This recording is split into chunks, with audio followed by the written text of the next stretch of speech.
You expect the refrigerator to keep stuff cold. You expect the stove to make things hot. You expect the toaster to pop up some bread. And if they just sitting there, they don't understand why they're here. Christians need to understand why we're here. We're here to be Him in the world. And He defines Himself as God is love. And we are to represent that in the world.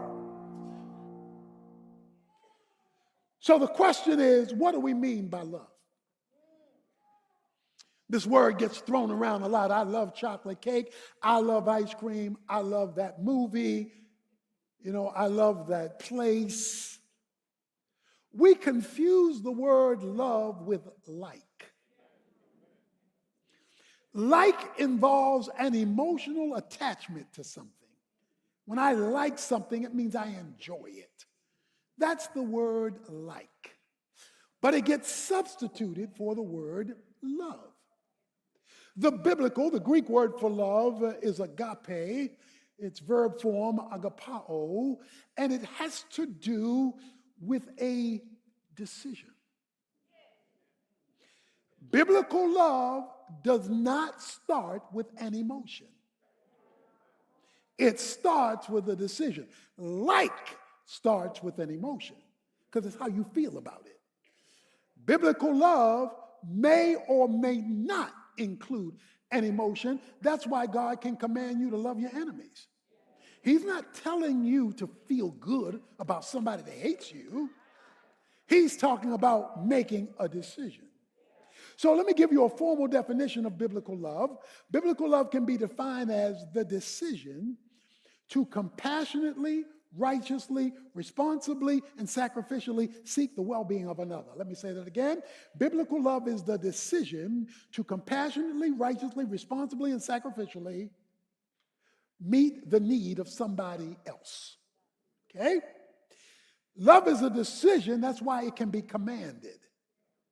Jesus called it the commandment. What is the great commandment? You should love the Lord your God and your neighbor. He says love is commandable, and you command decisions, not emotions. You can't command your emotions, but you can command a decision. So to love is to decide something. What you are deciding in biblical love is to be of benefit to somebody else that has a need. You're making a decision to execute compassion because of a need. Okay? So there's a need. You're going to be compassionate about it, and you make the decision. Once the decision is made and the action taken, love has been expressed, even if there's no feeling attached to it. Now, you want feeling because you want to like what you love. And that's good. We should want to like what we love, but we can also love what we don't like. Because biblical love, God so loved the world that He gave. He wasn't doing flips about the death of His Son, but He saw a need. And because He saw a spiritual need, He made a decision, even though it was costly to His Son. So love, biblical love, not cultural love, not Hollywood love, but God's love starts with a decision and often grows into a like. Okay? When a man says, I don't love my wife anymore, or the woman says, I don't love my husband anymore, what they're generally saying is, I don't like him or her. The emotion is gone. The fire is gone. The passion is gone. That's what what they do is they turn like into a love decision. But biblical love starts with a decision, and it can grow into an emotion. He says in 1 John chapter 3 these words, verse 16. We know love by this, that He laid down His life for us. He did something based on our need. And we ought to lay down our lives for the brethren. But whoever has the world's goods and sees his brother in need and closes his heart against him, how does the love of God abide in him? Little children, let us not love with word or with tongue, but in deed and in truth. Love is not just what you say, it's what you do. And the way you know you're not loving is you have the capacity to do it, the opportunity to do it, and you make yourself not do it. He says you close your compassion. That is, you force yourself. I'm not going to do it. You can, you should. There's an opportunity to, but you say, oh, you force yourself away from it. That's why he says in verse 17, you close your heart. You shut it down. You decide not to love. You decide not to express it. He says, when that happens, the love of God is non-operative in you. That you're not operating with God's definition of love because like has gotten in the way. I don't like that situation. But the key is that you have to understand you were saved to be an aqueduct, not a reservoir. You were saved to be not a cul-de-sac, but a conduit. When God put his love on you and me, he wanted it to flow through you, not stop with you. The moment he sees his love to you stops with you, then there is a stopper in the sink of how God will relate to you. Because you're no longer being like him in the world. You're being the opposite to the love that he defines. And so we are operating against the will of God. Now, chapter 3, again, verse 20 of 1 John. In whatever our hearts condemn us, for God is greater than our heart and knows all things. Beloved, if our heart does not condemn us, we have confidence before God. He says, when you love, like I am defining love, the decision to compassionately, responsibly, righteously, sacrificially meet the need of someone else, stay with me here. He says, the guilt you feel, the condemnation you feel for the stuff you've done, the failures you've had, the regrets that gnaw at you, the things you wish you could do over again, the do-overs that you can never, ever go back and fix, the people you've wounded, the mistakes you've made, the sins that have drove you down. He says, when your heart condemns you, God is greater than your heart. In other words, your heart is messing you up. It's driving you crazy. He says, but when you love, like I say love, the God who's greater than the condemnation that's killing you will overrule a heart that doesn't want to obey. And he says, I will be greater than the heart messing you up.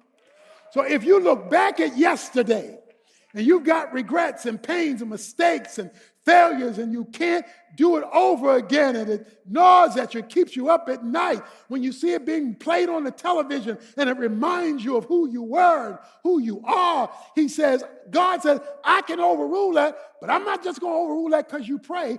I'm not going to just go overrule that because you go to church. I'm going to overrule that by the love I see. By how I am, you are in the world.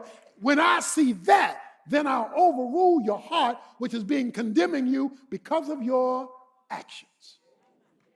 The thing that will motivate God to override yesterday and move you into tomorrow, and even the condemnation that comes with it, is when he sees the love because you want to be right with him. Our government allows for charitable deductions. In other words, when tax time comes, you write your deductions, and part of those deductions are gifts you've given to charity. The money you give to the church is a charitable deduction, and so you owe the government this much. But when they see you gave to this, and you gave to that, you gave to that, and of course, you tithed to Oak Cliff. When he sees that you did this and you did this and you did this, your tax bill shrinks. Your tax bill, your obligation to Uncle Sam gets smaller because of your charitable contributions. Your failure, my failure, our failure with God may be like this. But when he sees love here, love here, love here, and love here, and love here, and love here, and love here, and love here, and love here, he counts them as charitable deductions. And so even though you owe this much, when he looks at the love that you have demonstrated and shown, he then counts that against the obligation of our failure, giving us the opportunity to repair. The Bible says we were saved for good works. Ephesians 2:8-9, by grace are you saved through faith, that not of yourselves, this is a gift of God, not according to works, so that no man should boast. Verse 10, for we are his workmanship, created in Christ Jesus for good works, which he hath created beforehand, that we should walk in them. He says, I saved you in 8 and 9 so you could go to work in verse 10. I saved you for you to do something. You don't purchase an appliance for it to sit there. You expect the refrigerator to keep stuff cold. You expect the stove to make things hot. You expect the electric can opener to open some cans. You expect the toaster to pop up some bread. And if they just sitting there, they don't understand why they're here. Christians need to understand why we're here. We're here to be him in the world. And he defines himself as God is love. And we are to represent that in the world. But many of us are like teenagers who only come out of their room when they want something. That's when they're going to come out the room. We come to church when we want something. God says, I want something. And I want to see your love being expressed. God is not looking for celebrities. He's looking for kingdom servants. He's looking for people who will represent him with what he calls good works. Titus chapter 3, verse 4 says, it is the kindness of God that should be your motivation. Salvation is the biggest kindness, but there's everyday kindness. The regular stuff. Yeah, there's the big stuff we talk about, but then God is so good and so regular, you get used to him until something goes wrong. Good works. Well, I need to define good works. It says we are his workmanship created for good works. A good work is more than a good thing. Sinners can do good things. Atheists can do good things.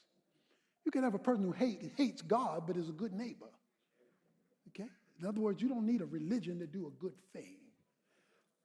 But that's not a good work. A good work in the Bible is a good thing to which God has been attached. Matthew 5:16 says, let your light so shine that men see your good works and glorify your Father who is in heaven. If God is not attached, it's a good thing, but not yet a good work. So a good work is the attachment of God to a good thing.